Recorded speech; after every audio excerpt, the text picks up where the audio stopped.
தமிழ்நாடு டாஸ்மாக் விற்பனையாளர் நல சங்கத்தினுடைய மாநில இணை பொதுச் செயலாளர் கூட்டுக்குழு கோவை மாவட்ட கூட்டுக்குழு சார்பாக இங்கே குழுமியிருக்கிறோம். புதிய ஆட்சி பொறுப்பேற்றவுடன் ஒரு நம்பிக்கை இருந்தது, டாஸ்மாக் தொழிலாளிகளுடைய அனைத்து பிரச்சனைகளும் தீரும் என்று. ஆனால் அதற்கு மாறாக 12ஆம் தேதி ஆரம்பித்த அந்த 717 கடைகள் மூடப்பட்ட உத்தரவை தொடர்ந்து பல பிரச்சனைகளை நாங்கள் சந்தித்து வருகிறோம். கடை மூடப்பட்டதற்கு நாங்கள் பெரும் வரவேற்பை அளிக்கிறோம். அதே நேரத்தில் அதற்கான மாற்று ஏற்பாடுகளை எதுவுமே திட்டமிட்டு செய்யப்படவில்லை. அதை கண்டித்து ஏற்கனவே ஒரு இயக்கம் நடத்தியிருக்கிறோம். தொடர்ச்சியாக இந்த உயர்நீதிமன்ற உத்தரவுப்படி பாட்டிலுக்கு அதிகமாக ₹10 ஸ்டிக்கர் ஒட்டி அதை திரும்ப பெறும் திட்டம் என்ற பெயரில் திரும்பி வாங்க வேண்டும் என்று உயர்நீதிமன்ற உத்தரவு இருக்கிறது.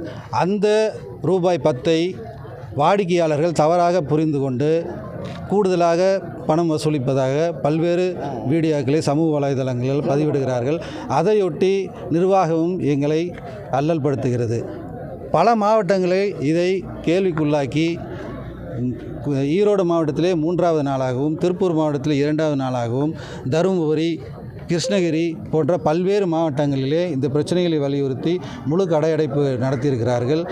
இன்று கோவை வடக்கு மாவட்டத்திலே நாங்கள் இது குறித்து எங்களுடைய அடிப்படையான கோரிக்கைகள், இந்த அனைத்து பிரச்சனைகளுக்கும் தீர்வாக காலமுறை ஊதியம், பணி நிரந்தரம் என்பதே தீர்வு என்ற அடிப்படையில் நாங்கள் இங்கே எங்களுடைய கோரிக்கையை முன்வைத்தோம். அதையொட்டி பல்வேறு கோரிக்கைகளை, நடைமுறையில் இருக்கக்கூடிய கோரிக்கைகளை முன்வைத்தோம். மீண்டும் வடக்கு மாவட்ட மேலாளர் எங்களை அழைத்து பேச்சுவார்த்தை நடத்தினார்.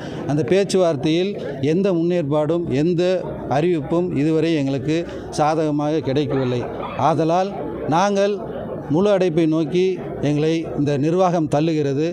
எங்களுடைய தொழிலாளிகளுடைய எண்ணப்படி அடுத்த கட்ட முடிவை நாங்கள் எடுத்து தொடர் போராட்டமா என்பதை இன்னும் சிறிது நேரத்திலே நாங்கள் அறிவிக்கிறோம்.